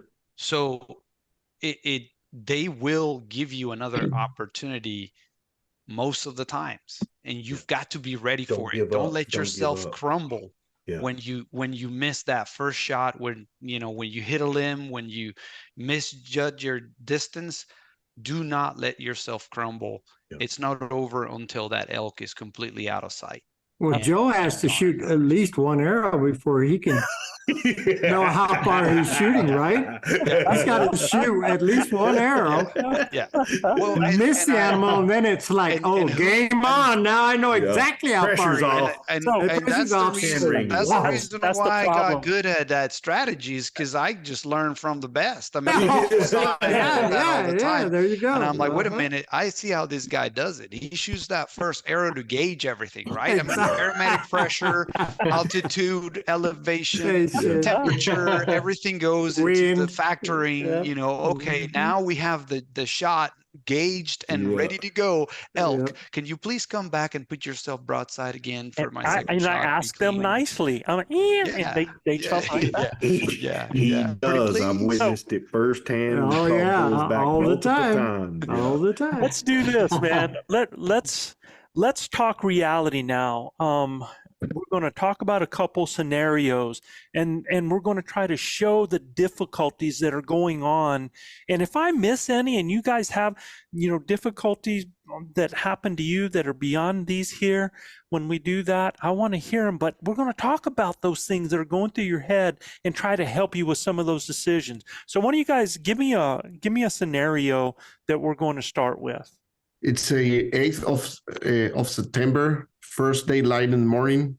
You are enrolling thick timber at the bottom of a drainage, and you get a short, what seems a more aggressive type bugle about 300 yards off. He replies the same way each time you bugle, but he doesn't seem to be coming in. Are you gonna have subtitles for that portion right there? Subtitles. I'll make sure everybody heard. It's the 8th of September, first of daylight, rolling thick timber, bottom of drainage, a 300 yards, he doesn't move. aggressive bugle, 300 yards off. Doesn't seem to be coming in. So what happens is this: the decisions begin, right? He responded, and these are the things that are rolling through your head. Is he coming in? How's the wind? Should I move? Do I set up? How close should I get? Is this close enough? What do I do if the wind's not right? Should I set up? Where do I set up? Do I stand? Do I sit? What do I look for in a daggum setup? What are my choices? Where is he? I want to see this. And we're just like the elk, man. We're so much like them. We want to confirm visually. It's just that secure factor for us. Is he still there? Should I call? If so, what call should I use? Would my call scare him? Why isn't he saying anything? Where is he? I just want to hear him. Get a position on that booger. Do I keep waiting? How long do I wait? Did he see me? Did he smell me? Why isn't he talking? Should I just daggum get up and sneak in on him? All right. I mean, think all of this stuff is going on in your head, man. And there are some people that lock up because of that. What I want to do is I want to take all of those questions there, and I want to break them down really into the main categories of concern that create the hesitation with the questions. All right. And then we're going to talk about and try to give some answers to how we deal with some of these. Some of them there's no exact science to any of this, y'all. Yeah, because it's so dynamic. Yeah, and I'll tell you, man, what I tell people with this is I try to be aggressive. I would rather be aggressive and blow up a situation than just have the situation go away from me. It's almost like I told my basketball players. I used to tell them in the offense, when things went crazy, when things went awry, when in doubt, just go to the hole, and that's something, yeah, and there's a lot of truth to that with this, so so let's talk about what are the main categories of concern. And one of them is wanting to get close enough without blowing the situation. So it's like, how close do I get? And people are like, well, what's the bubble on an elk? How close do you get on that? And what do you guys think when you guys are in that situation? What are the things out there that are helping you make up your mind? What are the things through your experience that help you? And terrain. Like, what is that? Wind and terrain. Wind and terrain. terrain. Yeah. Wind and terrain, right? Or vegetation, right? Yeah. Yep. Yeah. Thick timber. Wind number one. I mean, gotta have it Yeah. right. I would check the wind first of all, just to take a decision. Okay, we got the wind. Let's go straight. We're in a thick situation. The bubble, we're talking about 25, 30 yards. If It's thick. Right. area. Yeah. The thickness, the thicker the terrain, The or tighter the bubble. The tighter you can get, the tighter right? the bubble. Yeah. Yeah. Right. The more Okay, we open don't have the wind, so we must circle around, or we cut distance going. Okay, or you kind of have to do like Joe's. Okay, I know he's gonna take a sip of water, and then he's gonna go to the Yeah. it's reach. He's headed to a destination, and so are we. 12 miles that way. Right. Well, so here's some other things to think about, though, when you're trying to determine close enough or what's happening. You got to determine whether or not that animal's at a destination or going to a destination. And his Because temperature. if he's moving, right, what kind of bull is it? How is he reacting to you, right? And the time of the day as well. Early in the morning, they're gonna go up with the thermals. Bingo, yes, because that determines whether they're going or coming from a destination, right? Usually Yes. time of day, right? Or Yeah. or even like midday, if you got a bull that's sounding off midday, he's at a daggum destination. He's in his bed, so that's a bull that can be worked there, right? But Yeah. wanting to get close enough, right? When you're doing that and you've got the wind right and you're trying to say, okay, how close should I get? Well, like y'all said, well, what kind of bull is? How is he reacting? Is he sounding off and coming closer? Well, man, if you're 200 yards, you're fine. Get ready to find a setup because he's coming to you. 150. If he's staying in a position, you got to get in tighter on him.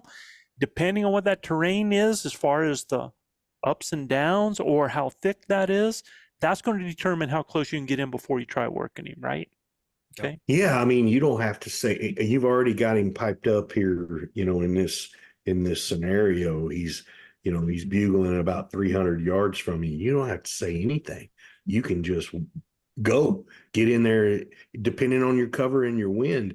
I want to get within that magical 100 yards of him and really try to lay eyes on him, man. Well, Manano said he's replying each time you bugle, but he doesn't seem to be coming in, right? So if he's replying, So he's hung there. we're able to figure out where he is, and we close that freaking distance in there, right? Yeah, Okay. exactly. And another thing, it's I mean, in my SOP, I have to observe and adapt. I always walk like, I don't know, 10 yards and stop, listen to the woods, look around, and then start walking again, like the animals. Yeah. Yeah, I don't. Yeah. I don't, bro. Yeah. If Well, he's because you 300 can't yards hear. out and he has sounded off in the same place, Yes. He ain't getting no closer. I'm But chopping. in this particular situation that we know the bull is in the bed or it's 300 static, yards. okay, you can go ahead and straight. But if you're not certain, I would approach it going like slowly and listening and trying to. And generally, how hot he sounds and what kind of bugle is he? What kind of a response are you getting from him? Is he telling you to come to him? Is he chuckling at you? Is he really elevated and screaming at you? If he shuts up and doesn't say a word, probably got cows with him. So you need to take that into consideration too. And when you're closing that distance, understand you have more sets of eyes than just his on you. Yeah. Right. So if we progress that same scenario, like we say, the scenarios are dynamic, right? So, Right. Okay, now you've moving closer. Okay, you're kind of you think you're within 100 yards of that bull, but at the same level, it's thick cover, undergrowth oak and jack pines. You haven't made a call, but the woods are being rocked and like he's close, maybe within 50 yards, and you can't see him. What do you do then? All right, so let's go back to the main categories of concern and throw them in with this, because we're like how close is close? We're already in 50 yards, right? Yes. Yeah, Okay. we in his, Yeah. we It's in his thick, but kitchen. I mean, you're within 50 yards. That's a We in pretty his close kitchen. bubble, right? And then the next thing we worry about is when, where, and how to set up. And he just blew up at 50 yards in thick stuff. Are you worrying And you're about hunting setup? solo, right? Huh? You're hunting solo. Correct. I'm hunting solo right now. Yeah. Yeah. Now, if we were to do a partner, that makes things a little easier, A right? lot Yeah. easier. Yeah. But I'm going to stick with the more difficult right now because we can always work the easy. But if I'm there at 50 yards, what part of the setup part, as far as when, where, and how to set up, am I concerning myself when I hear a bull at 50 yards? What am I concerning myself with? I want to be in front of cover, not behind it. Right. I'm in front of cover. Yeah. Absolutely. I want to make sure that I'm clear Yeah. to be able to draw, right? Good draw. Okay. not So I hit always test anything. draw. What else? The do I wind's think? still right. Huh? The wind is still He's right for 50 you. yards. He's sounded off. I don't really get a Yeah. whole lot of choice right now. Yeah. Right, man. Well, shooting lanes. Now, Yeah. exactly on that. But where you do need to know, though, RC, is the same thing that happened to Manano on that bull is real close. You do need to know where the scent line is going because you got to Yeah. be able to take your shot or make something happen. Before he them hits before he that hits it. scent line. Right? Go around it. Hopefully Yeah. you got the wind in It your happened face. to me on the snow day. Yeah. So, It was almost caught in the scent. right. Yeah. And the key thing that I do with the scent line is I try to throw them away from the scent line with my calls. But Oh, Luis hit it right on the money. So we got things, we're broke up. We've checked everything as far as being able to shoot. I know I've got everything set up. I'm ready to go. I'm looking for shooting lanes. And if I don't have them, what do I got to do? move. Gotta Move. move, right? And then I'm going to... Here's a spin to that though. Mhm. Okay, say you made it specific here, it's undergrowth, oak, and jack pines. But what if you're with relatively tall pines, most of it? On my knees So, now. Yeah, there I you don't- go. I don't think And- he's going to blow it up at 50 yards from you if Yeah. it's that open. That's all I'm Yeah. saying. Yeah. Well, what I'm saying is like if the vegetation is different Yep. to where you're standing up and you don't have shooting lanes, you get Get on to your your knees and knees, get man. underneath the Yeah. tree line in order to actually be Great point, get a dude. shot, which is what happened in Manano Exactly. Yeah. at the perfume park. Yeah, Manano's on his knees. We're celebrating. If you've got to set up so that you have the best shooting lanes possible. If you have top growth, that means you got to drop down. If you have low Mhm. growth, you need to get up, Stand right? up. Yeah. So make sure you are giving yourself the optimum chance to be able to get that shot. Now, I will tell you, what if it's, like I said, he wouldn't blow up if he was 50 yards and you had open area. Well, what if he's just down the hill when he blows up, right? Yeah. And you think he's coming right up here? Dude, same thing. Get to where you've got something just breaking you. I don't care if it's a pine tree. Stand Yeah. up, right? Throw that call back behind you and get that booger or across to the side to give him to give you a broadside shot, but just throw that cow call in a different direction, like you said, to yeah. misrepresent yourself, right? Okay. Yep. Now, it's Yeah, man, you're in his bubble 50 yards. That's a dead bull, dude. You don't have to do a whole lot. He's coming to find you. For me, if I got eyes on him, he's in serious trouble, man. But what if you don't, bro? serious Because trouble. that's If I don't have eyes on him, I'm gonna try and pull him to me with some short little, mute, maybe even a little chuckle. okay. because he really gets curious then, right? So that's the big category is that Behind me. unknown of whether or not an elk is coming into you or not.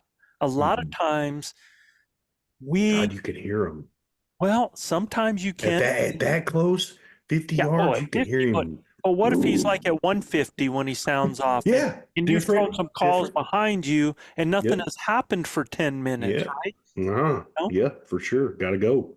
Yeah. Gotta go. Blow it up, or don't, get an opportunity.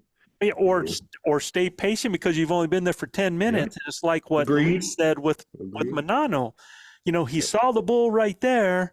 He did the call. He heard him come running in, and he's like, I don't hear anything. I don't see anything. Let me take a look. And next thing you know, man, you know, Yeah. there it is standing right there looking at you. So He gone, and Manan was almost a full draw. when- if you have committed to a setup that you think that bull is coming into you, Yeah. you got to Yeah. make sure a little bit that he's not, right? Yeah. So be careful of being impatient on that. That's all I would tell you on that part. Now, if you hear where all of a sudden he chuckles further away or he bugles further away, don't waste any time in cutting that distance and getting there, because if he sounds further away from his last place, he's going to a He is. destination, right? Yeah. So, Yeah. yeah. Another main category of concern is needing some kind of confirmation. And it's like me and Gil one time. We were chasing this bull. This bull had some cows. We're just trying to stay with them. We got the wind perfect. They're moving up the hill because the wind's in their nose. They're going. And in this wind and where we were going, we would lose direction of them, man. We were like, where in the heck, which direction? Because it's thick, thick stuff. So what do you want to do, man? You want some kind of confirmation. So it's like, well, do I call, or should I call? Sometimes you might have to, right?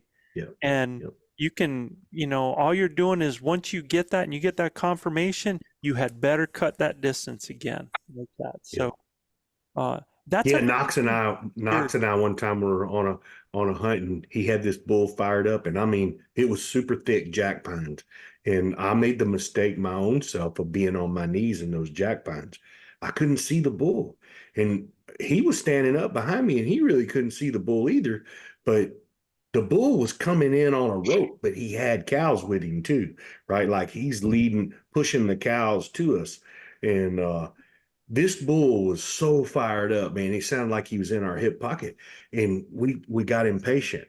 I say that, dude. It felt like we waited forever, huh? RC? Yeah. And the bull is literally 12 yards from us, standing in the jack pines, looking for us. I couldn't see his feet. I couldn't see his legs. I'm on my knees. RC standing above me, and he's going, "You see him?" I'm like, "No." And he's just making, hand gestures, and I'm like, "No, I don't see him." I'm doing everything I can, and as soon as RC steps out, it sounded like the whole woods erupted Yeah. with bull elk and cows and everything else, right? And how long do you think that scenario took, RC, from the standoff? It's hard to say. I mean, it seemed like it was forever, Yeah, yeah. I But mean, when I looked around the tree, that's the first thing I seen was him looking right at me, and I'm going, oh, and he's it gone, it was a dandy of a bull. Oh too. I man, mean, he was a toad. yeah, yeah. I mean, they're smart. They're live and they live Mhm. because they're smart, man. Yeah. And their eyes and their nose is never going to let them down. So I think they do a lot of that pausing and looking, scanning, so they can try and get that nose wet enough where they can smell. Oh yeah, what they- exactly. Oh yeah. they're preparing for where they're going to go. I mean, they're always, if they're going a new area, anytime they have a new view, as soon as they Yep. get that new view, they're going to scan that area and they're going to check it for predators. They're going to check, everything's trying to kill them, y'all. It's like y'all talked about in Right. Africa. So Mhm. Yeah. they want to make sure and check, and they are going to work their nose, that's for them. I mean, that tells them everything, parts per million, right? So, Yes. Yeah, I'll do this one. It's the 12th of September. And everybody's celebrating Big O's birthday. We're not even in the field then. Yeah. I did that on purpose, bro. I did that. You're on a pine forest finger ridge midday, and you get a short aggressive bugle 200 yards off to the side of the ridge below. In response to your cow call, followed by a bugle. So basically, you cow called and then you bugled, and then it's midday, and this bull gives a short aggressive bugle just 200 yards off, right? Right. Mhm. So Manano, you were talking about time of day before. Yeah, that bull is better, 100%. And he gives that short aggressive bugle. Do you think this is a killable bull? Absolutely. Yeah, absolutely. Yeah. And you would say, let's go. Yeah. Let's go kill that bull. Yeah, But it's probably one of the best killable bulls that you could encounter. So yeah, let's talk about all those things going through our head, right? All of those things, wanting to get close enough, worrying about blowing the situation. How close is close? We're midday. He's responding to a cow call. He's giving an aggressive bugle. He's only 200 yards away. I think I can kill that bull from right there if I find a setup, right? And the wind is right. Yeah. If the wind isn't right, I've got to do something, right? Mhm. Yeah, the wind's got to be right. Especially if you put a cow pickle or a slow play on him at all. Oh my gosh, dude. He's got to come see what's up, you know. Yeah, I've always figured that once you got him to respond that way, Yeah.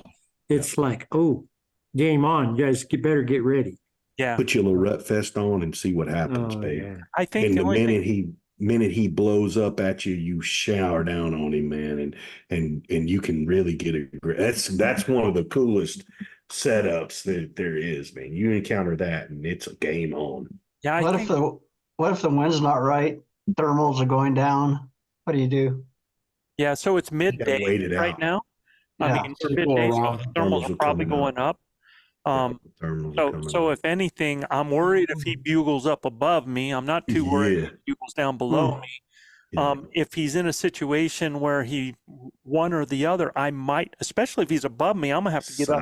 Get I'm to the gonna get the side. wind, get up on his level somewhere. Yeah. I've got to change where I'm at, right? And Just go around. what's that? Do what, Just bro? go around.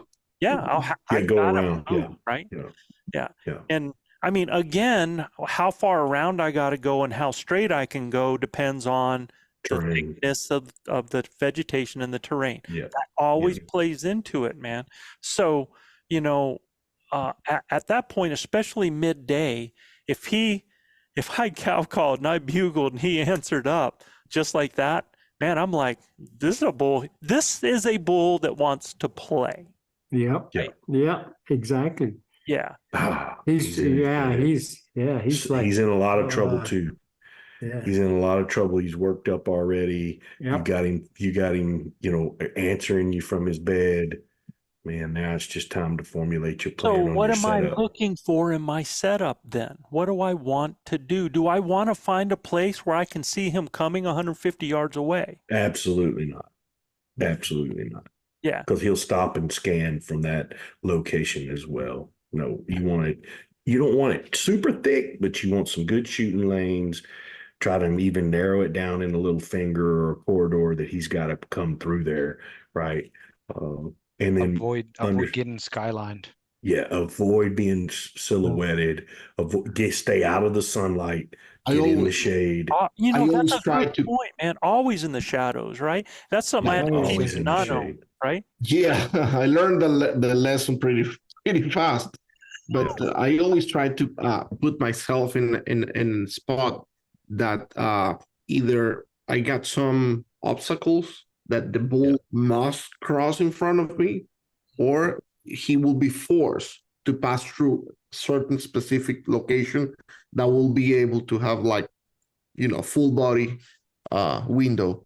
Yeah. But I think that's one of the things you got to be looking for.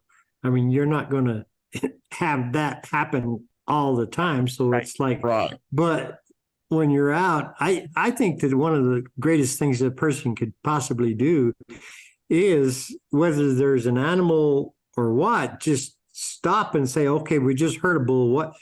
Where should we set up? I mean, what should we do? And, start asking yourself those questions. And I think that's real important. That way, when it does happen, you're prepared. You're ready. You're ready.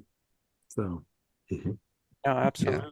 Yeah. And one thing I was going to say too is, maybe I'm someplace where I don't have all the great vegetation. Maybe I don't have the terrain. Generally, I have some kind of terrain feature that I can utilize, right? Either it slopes down from them, or, I can try. But what if I don't? Well, if anything, I still want to make sure I have cover behind me. And then when, this is a bull that responded to a cow call and a bugle, there's a good chance he's already got up out of his bed and heading my way. Yeah. And at 200 Exactly. yards, it doesn't take him very Yeah. long. Mm. So all I got to Seconds. do is just hang a carrot, man. I just throw one cow call behind me. You know, that's one reason Yep. that we use the tube that we do.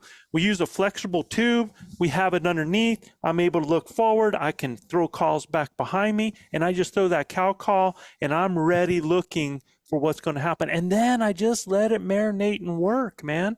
And I got to have patience. I can't worry about the fact that, well, I didn't hear him for 5 minutes. Did he walk away? Is he gone? That bull's still listening for you, even if he's taking his time, right? Yeah. Yeah, Joe, I don't kill that bull Chav and I talked about in the earlier part of the podcast if I don't have my bandolier tube, right? There's no way I could use a bat tube and still be able to do everything I needed to do to draw my bow the whole 9 yards, right? I could literally make very little movement because those bulls were, I mean, literally 15 feet from us. I could just bend my head down real slowly and go, or you know, and I mean, they're that close, you know, but they're boogering. They're starting to get real nervous, and I just wanted to calm them down. So I have a bat tube. There's no way I get away with that movement. You know what I mean? Yeah. So our tube was the way No. we hunt is important, I think. I'm going to people. give you a scenario that happens to just about everybody in the beginning of September. It's gray light in the morning, you're cow calling down off a ridge, and you get one location bugle, or you get a chuckle that's about 400 yards off, and you get one, and that's it. You don't get any more, right? And it's like, what do I do with this? You know, I don't know if he's coming in. He's not saying anything. Do I set up? No, you're not going to set up. He's 400 yards off. You know, what in that situation, we go from an engaged situation to a scenario situation, especially if it's early season. Since I heard that bull 400 yards off, okay, since I heard that bull, I got to figure out what my terrain is doing. Is he down? Is he up? Is he same level?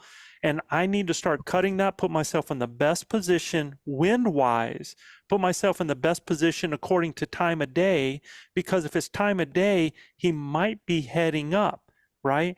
So if he's down low, if he's coming across or to a ridge or to the top of a ridge, I can play that out. But what I do at that point now is I get to where I know that bull can hear me, and he can hear me 200 yards away. He can hear me 400 yards away.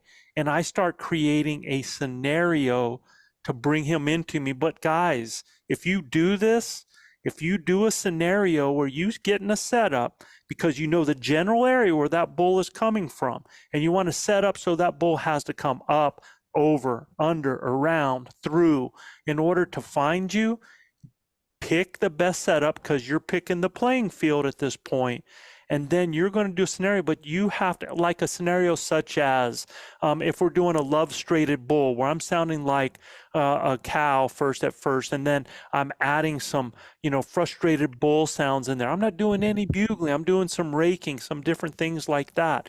If I'm doing that, I need to be committed to a half hour, 45 minutes tops on that, man. Okay. A minimum, I don't mean tops, minimum. Yeah. I got to commit to Yeah, that and then- because I'm going to have an if animal it's that's gonna early- come into me silent. Yeah, But, exactly. Well, that's what I was but- gonna say. You gotta be careful because it's the beginning of September. It's very possible they're not very talkative, right? So to your point, they're Right, gonna come in silent. Right, You but just gotta on be. that You gotta time your calls and then scan carefully and be patient because they might be coming in and you might not. If you're Yeah, hunting yeah. partners, you need to have one Very looking one way, one doing the other. Yeah. I'm sorry, man. No, go ahead, brother. On that particular bull, I would approach it like it doesn't matter the noise, but I would stop and listen and try to see any movement and then walk again. Yeah, because Because of what Luis just said, he might be coming. Silent. You know. Can't tell you how many bulls have come silent in early September.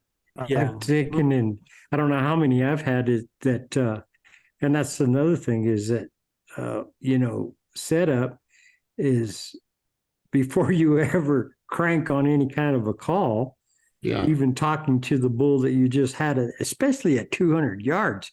I mean, he could cut that distance in In no time. 10 seconds. I mean, so that's what's happened to me before in the past is I've hit the call and thought, well, okay, well, where is he? And then all of a sudden, Boom. crack, and there he is right on top of us, and we're Mhm. not even ready. So Mhm. always be ready.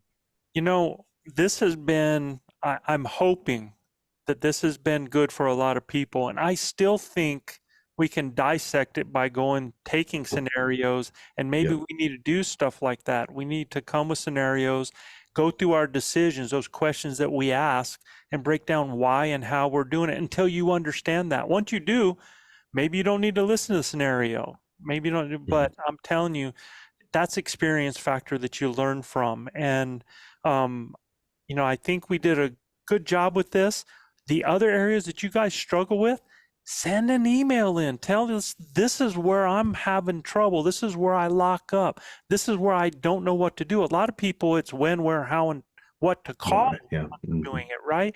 So make Mhm. sure that you do that.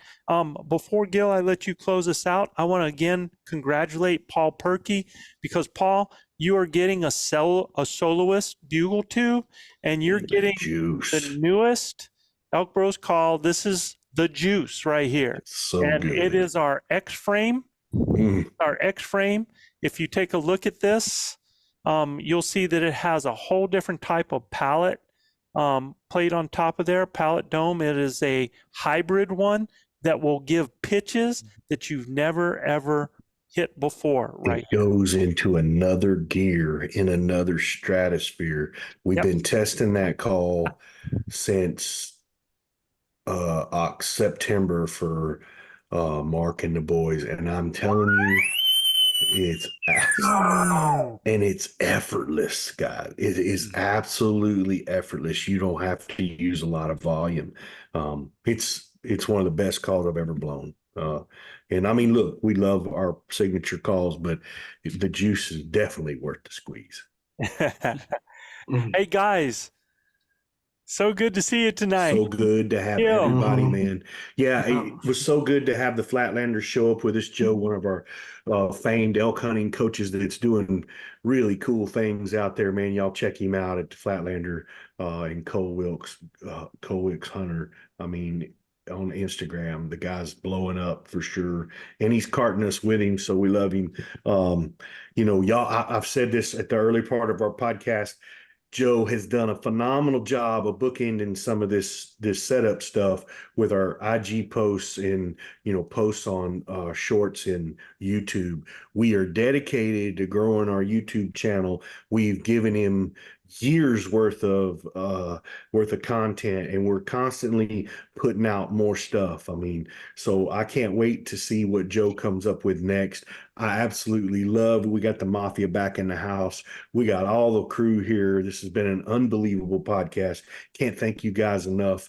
We love our listeners, guys. But if you like what we're doing, please subscribe, rate, and review us.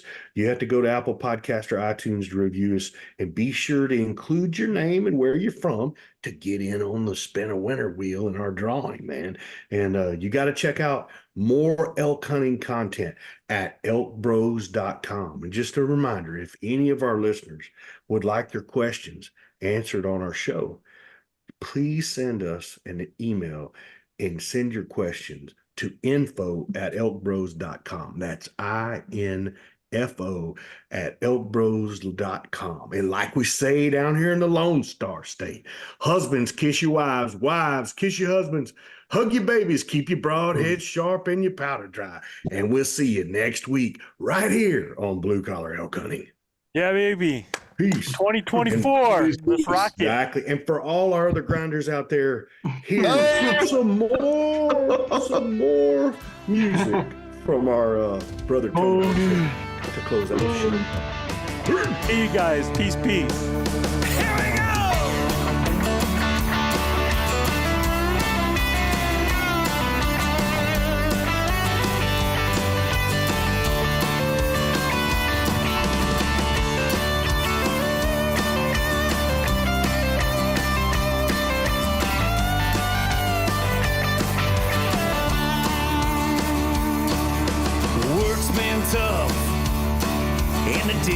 dragging by.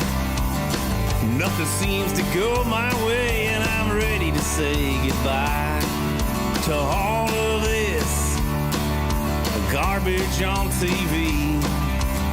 I believe I'm better off in the mountains peacefully, where the leaves are green and the air is nice and dry.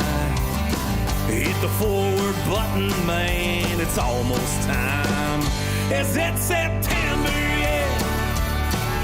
I'm all in. Flinging sticks in the high country, let the games begin. Is it September yet? My tank is full of gas. If you don't sign that leaf slip, boss man, I'm out of here. You're gonna kiss my ass. Is it September yet? Is it September yet? Summer goes fast. Yeah, fall is coming. We'll be here before you know it, man. While I'll be running and gunning. It's time to be savage, not average. When the old bull's screaming, the sun's coming over the ridge right now. All those canyons, they'll be singing. Is it September yet? I'm all in. Time to leave July behind me and make August a has-been. Is it September yet? I can't take this pain no more. Bugling bulls in the mountain air is what I'm living for. Is it September yet? Is it September yet? Oh yeah!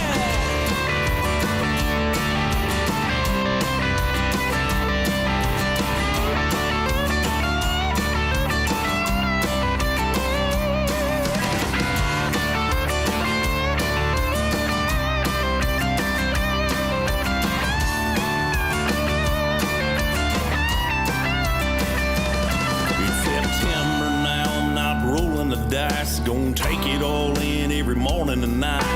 Play them big old bowls like an old Hank tune. When the shot is right, you know I'm gonna send it. Money in the bank shot, you know I'm gonna spend it all at once. I won't have no regrets. Is it September yet? Is it